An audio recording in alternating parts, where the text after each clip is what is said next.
Von Gru in diesem Anfang. Und vielleicht ist genau das eins der beeindruckendsten Dinge an der Art, wie Gott war.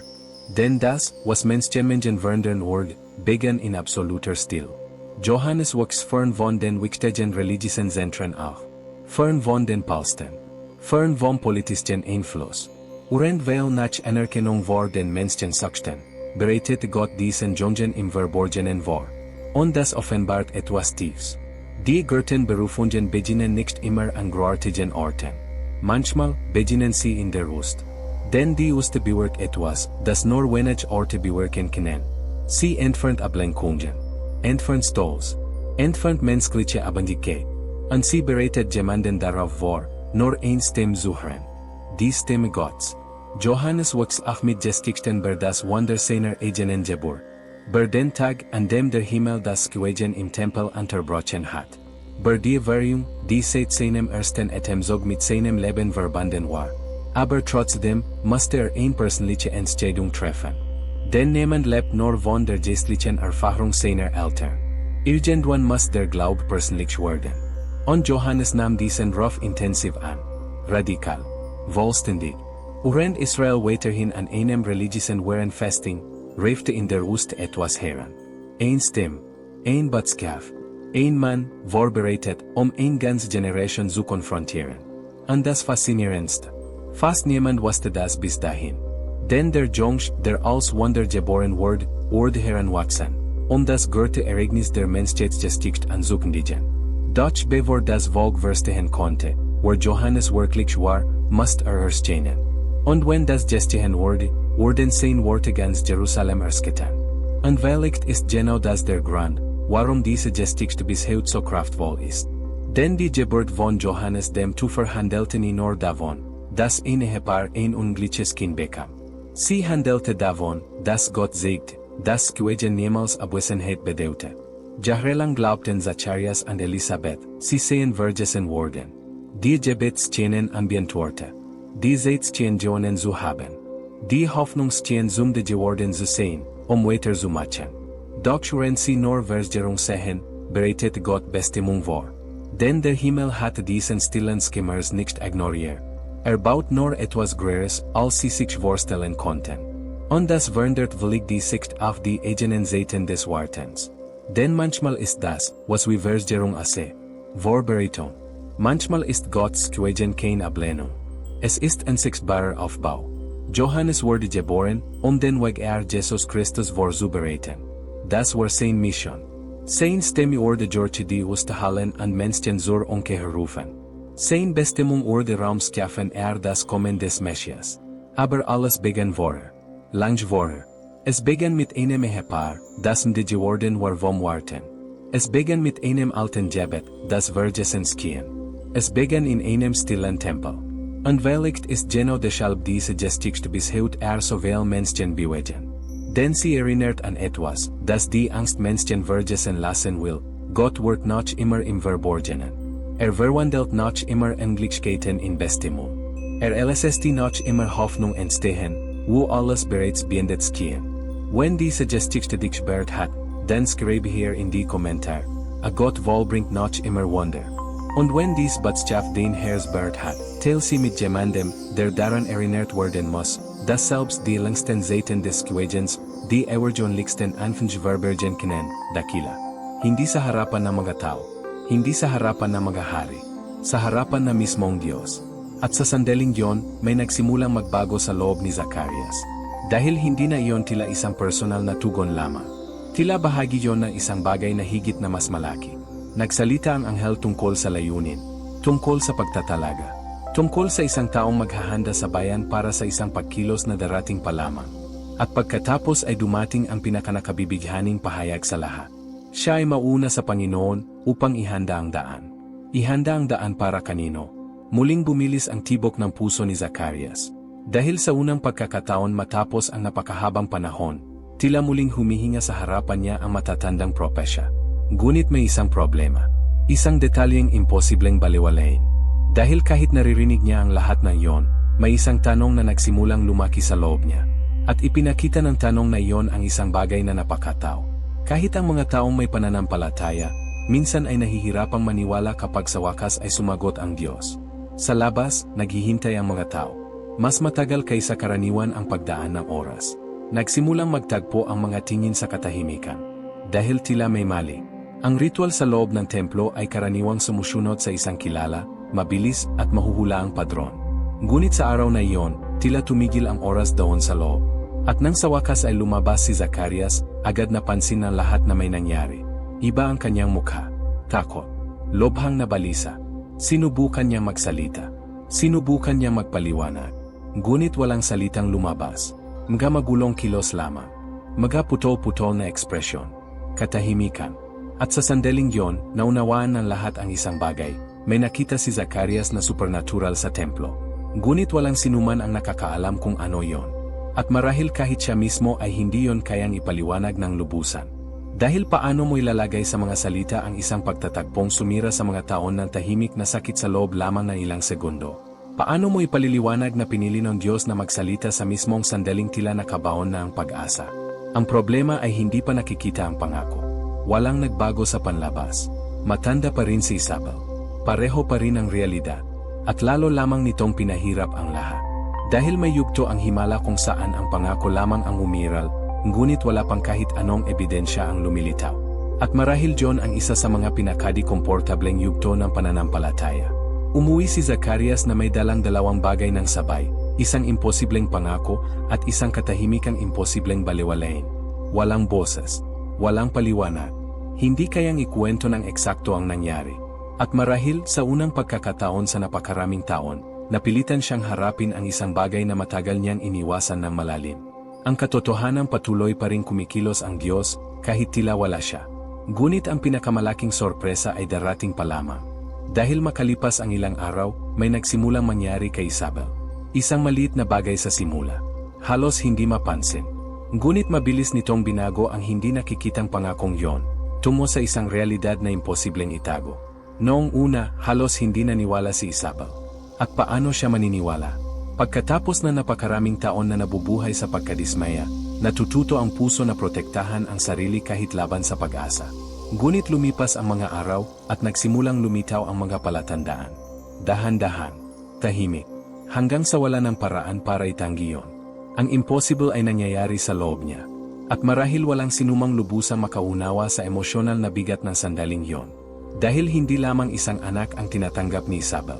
Nakikita niyang nababasag sa harap mismo ng kanyang mga mata ang mga dekada ng kahihiyan. Ang katawang sa loob ng maraming taon ay nagdala ng katahimikan, ngayon ay nagdadala ng buhay. At binabago niyo ng lahat. Ngunit sa halip na tumakbo palabas upang ipahayag ang balita, gumawa si Isabel ng isang hindi inaasahang bagay. Inilayo niya ang sarili. Nanatili siyang tahimik sa loob ng ilang buwan. Para bang sinusubukan niyang unawain ang lahat bago pa ito mahipon ang mundo. Dahil may mga sagot ang Diyos na napakalalim, na nangangailangan ng panahon bago tuluyang maproseso. At sa mga araw na iyon ng pagtatago, may nagsimulang magbago sa loob niya. Hindi lamang pisikal, kundi sa kaibituran. Nagsimulang mawalan ng puwang ang lumang sakit. Nagsimulang maglaho ang kahihiyan. At sa lugar ng pagkapahiya, ipinanganak ang pasasalamat. Ginawa ito ng Panginoon para sa akin, tahimik niyang sinasabi. Ngunit habang nabubuhay si Isabel sa himalang yon na nakatago sa loob ng bahay, may mas dakilang bagay na nangyayari sa labas ng mga peder na maliit na baryong yon. Dahil ang anak na lumalaki sa loob niya ay hindi lamang isang personal na sagot. May dala siyang prophetikong layunin. Isang pagtawag na tatawid sa mga salinlahi. At ang pinakakahanga-hanga, halos walang nakakaalam nito noon. Para sa mga kapitbahay, tila isa lamang yung imposibleng kapanganakan. Isang huling sorpresang dumating. Isang kakaibang pangyayari. Ngunit may ibang nakikita ang langit. Dahil ang batang yon ang magiging tinig na maghahanda ng daan para sa pinakadakilang pangyayari sa kasaysayan. At kapag dumating ang isa pang hindi inaasahang bisita sa bahay na iyon, magsisimulang magkaroon ng mas malalim pang kahulugan ang lahat. Lumipas ang mga buwan sa katahimikan, hanggang sa isang dalaga ang dumating sa bahay ni Isabel na may dalang sarili niyang imposibleng misteryo. Pumasok si Maria sa lugar na iyon nang hindi niya alam na ang pagtatagpo nilang dalawang babae ay lubusang babago sa pananaw ng lahat na nangyayari. Dahil hindi lamang yon isang pampamilyang pagkikita. Yon ay pagtatagpo ng dalawang pangako. Dalawang supernatural na kwento na nagsisimulang magkaugnay sa harap ng mga mata ng Diyos. At nang batiin ni Maria si Isabel, may pambihirang nangyari. Malakas na gumalaw ang sanggol sa loob ng sinapupunan ni Isabel. Hindi tulad ng ordinaryong galaw. Hindi tulad ng natural na reaksyon. Iba iyon. Agaran. Para bang nakilala ng batang hindi pa isinisilang ang isang hindi nakikitang bagay bago pa ang sinuman. At sa mismong sandaling yon, napuno si Isabel ng supernatural na katiyakan. Tumingin siya kay Maria at nang walang anumang paliwanag na ibinigay, nagpahayag siya ng mga salitang tumago sa paligid na parang paghahayag. Pinagpala ka sa mga kababaihan, at pinagpala ang bunga ng iyong sinapupunan. Natigilan si Maria. Dahil ibig sabihin noon ay kinukumpirma ng Diyos ang lahat. Ang impossible ay hindi lamang nangyayari sa isa sa kanila. May mas malaking planong kumikilos. Isang planong nagugnay sa dalawang kwentong Diyon sa paraang malalim at nakapangingilabot na perpekto. At habang nagsisimulang umawit si Maria ng mga propetikong salita tungkol sa gagawin ng Diyos sa pamamagitan ng anak na dinadala niya, patuloy namang gumagalaw ang munting sanggol sa loob ni Isabel. Para bang tumutugon na siya sa layuning kanyang ipinanganak. Dahil bago pa man siya huminga sa unang pagkakataon, nagsisimula ng ituro ni Juan Bautista si Jesucristo. Ngunit may isang bagay pa ring hindi lubusang naunawaan ng sinuman daon. Dahil ang kapanganakan ng batang yon ay hindi lamang magdadala ng kagalakan. Magdadala rin ito ng tunggalian, paghahanda, at isang misyong napakatindi na tuluyang babago sa kapalaran ng bansang Israel mismo. Habang lumilipas ang mga buwan, nagsimulang kumalat ang balita. Nagbubulungan ang mga tao sa mga lansangan. Tahimik na nagkokomento. Dahil kilala ng lahat ang kwento ni Isabel. Alam ng lahat ang imposibilidad. At ngayon, nagsisimula ng mapansin ng lahat na may pambihirang bagay na nangyayari. May mga nagdiriwang. Ang iba naman ay nagmamasid lamang ng may pagdududa. Dahil ang mga himala ay laging nagdudulot ng iba't ibang reaksyon. At marahil John ang isa sa mga pinakanakabibighaning bahagi ng buong kwentong ito. May napakalaking bagay na ginagawa ang langit, habang karamihan sa mga tao ay nakakakita lamang ng isang imposibleng kapanganakan. Ngunit sa loob ng bahay na iyon, lumalaki ang pananabik araw-araw. Nararamdaman ni Isabel ang magagalaw ng bata. Tahimik na pinagmamasdan ni Zacarias ang lahat. Isang katahimikang hindi na lamang mukhang kaparusahan, kundi pagbabago. Dahil nang mawalan siya ng sariling tinig, napilitan siyang makinig ng mas malalim. Upang mapansin ang mga detalyeng deti hindi niya makikita. Upang kilalanin na ang Diyos ang may hawak ng lahat, kahit wala siyang kontrol sa anuman. At pagkatapos ay dumating ang araw. Sa wakas ay nangyari ang sandali. Nagsimula ang mga pananakit. Napuno ng tensyon ang paligid. Tumakbo ang mga babae upang tumulong. Naghahalo-halo ang mga tinig. Sinakop ng pananabik ang buong bahay. At matapos ang napakaraming taon ng paghihintay, sa wakas ay umalingaunggaw sa lugar na iyon ang yak ng isang sanggol. Buhay, himala, pangako. Lahat ng sabay-sabay sa isang sandali. Nagdiriwang ang mga kapitbahay. Nagsasaya ang mga kamag-anak. Dahil tila imposibleng paniwalaan na totoo. Nangyayari yon. Inalis ng Diyos ang kahihiyan ni Isabel sa harap ng lahat. Ngunit simula pa lamang ang kapanganakan ng batang yon. Dahil makalipas ang 8 araw, sa panahon ng seremonya ng pagbibigay ng pangalan, may mangyayaring lubusang magpapayanig sa lahat na nasa paligid. Isang bagay na napaka hindi inaasahan, nagagawing isang imposibleng baliwalaing tanda ang kapanganakang yon. Puno ang bahay, mga kamag-anak, mga kapitbahay, magatinig sa lahat ng dako. Nais ng lahat na maging bahagi na matagal nang hinihintay na sandaling yon. Nakaligtas ang sanggol. Mayo si Isabel. At ngayon ay dumating na ang oras upang gawing opisyal ang pangalan ng bata. Sa kulturang yon, may malalim yung kahulugan. Pagkakakilanlan. Pagpapatuloy ng pamilya. Tradisyon. At dahil daon, automatikong inaakala na ng mga tao kung ano ang magiging pangalan niya. Tatawagin siyang Zacarias, sabi nila. Mukhang lohikal. Natural. Dadalhin ng anak ang pangalan ng ama. Ngunit pagkatapos, pinutol ni Isabel ang lahat. Hindi. Ang pangalan niya ay Juan. Natigilan ang paligid. May ilang tumawa dahil sa nerbiyos. Ang iba ay agad na nagsimanggot. Dahil walang sinuman sa pamilya ang may ganoong pangalan. Walang saysay na sirain ang isang napakahalagang tradisyon ng ganoon lamang. At pagkatapos ay nagpasya silang tanungin mismo ang ama. Baka emosyonal lamang si Isabel. Baka may hindi siya naintindihan ng tama. Ngunit nang tingnan nila si Zacarias, humingi siya ng maliit na tapyas na pagsusulatan. Muling nilamon ng katahimikan ang paligid. At pagkatapos ay sumulat siya ng 4 na salita lamang. Juan ang pangalan niya. Hindi magiging. Para bang ang pagkakakilanlan ng batang yon ay itinakda na mismo ng langit bago pa man siya ipanganak. At sa mismong sandaling yon, nangyari yon. Kaagad na nakalaya ang dila ni Zacarias. Matapos ang mga buwang hindi makapagsalita, biglang bumalik ang kanyang tinig. Ngunit hindi yon ang pinakakahanga-hanga. Ang pinakakahanga-hanga ay ang unang bagay na lumabas sa kanyang bibig. Hindi reklamo, hindi pagkalito, hindi pagbubuhos ng sama ng loob, kundi pagsamba. Nagsimulang luwalhati ni Zacarias ang Diyos sa harap ng lahat. At sinakop ng takot ang mga tao sa paligid. Dahil ngayon, wala nang pagdududa. Hindi ordinaryo ang batang yon. May supernatural na bagay na kaugnay ng kanyang kapanganakan. At pagkatapos ay nagsimulang kumalat ang isang tanong sa buong bulubanduking rehiyon ng Judea.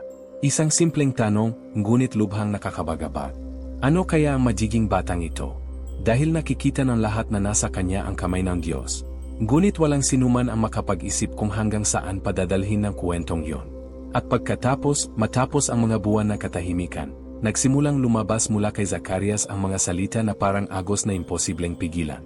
Ngunit hindi yon mukhang emosyon lamang. Mukha yung propasya. Para bang ang langit mismo ang nagsasalita sa pamamagitan niya matapos ang napakahabang paghihintay sa tamang sandali. Nagsimula siyang magpahayag na matatandang pangako. Nagsalita siya tungkol sa pagtubos, tungkol sa paglaya, tungkol sa katapatan ng Diyos sa mga tipang ginawa sa Israel, maraming seglo na ang nakalipas. At nakinig ang mga tao sa ganap na katahimikan. Dahil hindi lamang yon isang lalaking emosyonal na nagsasalita tungkol sa kapanganakan ng kanyang anak. May mas dakilang bagay sa atmosfera na iyon. Isang mabigat, banal, prophetikong bagay. At pagkatapos ay tumingin si Zacarias sa sanggol. Maliit, marupok, tahimik sa mga bisig ng ina. At nagsimula siyang maghayag ng isang bagay na lubusang yumanig sa lahat. At ikaw, bata, ay tatawaging propeta ng kataas-taasan. Propeta. Matapos ang mga saglo na walang propetikong tinig sa Israel, muling bumabangon ang Diyos na isa. Ngunit hindi basta anumang tinig. May tiyak na misyon si Juan. Mauna ka sa Panginoon upang ihanda ang kanyang mga daan. Ihanda ang daan. Muli na namang lumitaw ang mga salitang iyon. At ngayon ay nagsisimula na silang magkaroon na nakapangingilabot na kahulugan. Dahil ibig sabihin noon ay may mas dakilang darating. Isang tao na paghahandaan ni Juan ng puso ng bayan. At sa sandaling yon, nagsimulang lumaki ang pananabik hindi lamang sa loob ng bahay na iyon, kundi espiritual sa buong bansa. Malapit nang matapos ang katahimikan ng Diyos, may nagsisimula. Isang bagay na babago sa buong kasaysayan ng Israel. Ngunit ang pinakakahanga-hanga ay sanggol pa lamang si Juan. Walang sinuman daon ang makapag-isip ng lalaking magiging siya balang araw. Walang makapaghula sa mga disyerto, sa mga tao, sa mga komprontasyon, at sa supernatural na tapang na magmamarka sa kanyang buhay sa hinaharap. Dahil bago niya ihayag ang Mesyas sa mundo, kailangan muna siyang ihanda sa katahimikan. At magsisimula ang paghahandang yon sa parang halos walang makakapansin. Lumipas ang mga taon, at habang karamihan sa mga bata ay lumalaki na sumusunod sa karaniwang landas, may kakaibang nangyayari kay Juan Bautista. Walang karangyaan, walang pampublikong pagkilala, walang anumang anyo ng kadakilaan sa simula niyang iyon. At marahil John ang isa sa mga pinakakamanghamanghang bagay tungkol sa paraan ng pagkilos ng Diyos. Dahil ang bagay na babago sa napakaraming tao, ay nagsimula sa ganap na katahimikan. Lumaki si Juan malayo sa mahahalagang sentrong panrelihiyon, malayo sa mga palasyo, malayo sa impluensyang politikal. Habang maraming tao ang naghahanap ng pagkilala mula sa tao, inihahanda ng Diyos ang batang iyon sa lihim. At nagpapakita iyon ng isang malalim na katotohanan. Hindi laging nagsisimula sa mga dakilang lugar ang pinakadakilang pagtawag. Minsan, nagsisimula sila sa disyerto. Dahil may ginagawa ang disyerto na kakaunting lugar lamang ang kayang gawin. Inaalis nito ang mga distraksyon. Inaalis nito ang pagmamataas. Inaalis nito ang pagdepende sa tao. At inihahanda nito ang isang tao upang makinig sa isang tinig lamang. Ang tinig ng Diyos. Lumaki si Juan na nakikinig sa mga kwento tungkol sa himala ng sarili niyang kapanganakan. Tungkol sa araw na pinutol ng langit ang katahimikan sa loob ng templo. Tungkol sa pangakong nakaugnay sa kanyang buhay bago pa man ang unang paghinga. Ngunit kahit ganoon, kailangan pa rin niyang gumawa ng personal na pagpili. Dahil walang sinumang nabubuhay lamang sa spiritual na karanasan ng kanilang mga magulang. Dumarating ang sandali na kailangang maging sarili ang pananampalataya. At niyakap ni Juan ang pagtawag na iyon ng buong tindi. Radikal. Ganap. Habang patuloy na nakakulong ang Israel sa panlabas na anyo ng relihiyon, may isang bagay na nahihinog sa disyerto. Isang tinig. Isang mensahe. Isang lalaking inihanda upang harapin ang buong henerasyon. At ang pinakakamangha-mangha. Halos walang nakakaalam nito noon. Dahil ang batang ipinanganak bilang himala, ay lalaking magpapahayag ng pinakadakilang pangyayari sa kasaysayan ng sangkatauhan. Ngunit bago maunawaan ng bayan kung sino talaga si Juan, kailangan muna siyang lumitaw. At kapag nangyari yon, yayanigin ng kanyang mga salita ang buong Jerusalem. At marahil John mismo ang dahilan kung bakit napakalakas pa rin ang kwentong ito hanggang ngayon. Dahil ang kapanganakan ni Juan Bautista ay hindi lamang tungkol sa isang mag-asawang tumanggap ng imposibleng anak. Tungkol ito sa pagpapakita ng Diyos na ang katahimikan ay hindi kailanman nangangahulugang kawalan. Sa loob ng maraming taon, naniwala sina Zacarias at Isabel na nakalimutan na sila. Ang mga panalangin ay tila walang sagot. Tila nagtagumpay ang panahon. Tila napagod na ang pag-asa para magpatuloy pa.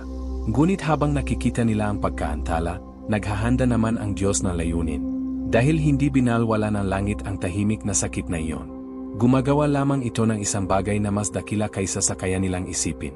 At lubusan nitong binabago ang paraan ng pagtingin sa sariling mga sandali ng paghihintay. Dahil minsan, ang mukhang pagkaantala ay paghahanda. Minsan, ang katahimikan ng Diyos ay hindi pagtanggi, kundi hindi nakikitang pagtatayo. Ipinanganak si Juan upang ihanda ang daan para kay Jesucristo. Iyon ang kanyang misyon. Ang kanyang tinig ay alingaunggaw sa disyerto na tumatawag sa mga tao sa pagsisisi. Ang kanyang layunin ay magbubukas ng daan para sa pagdating na Mesyas.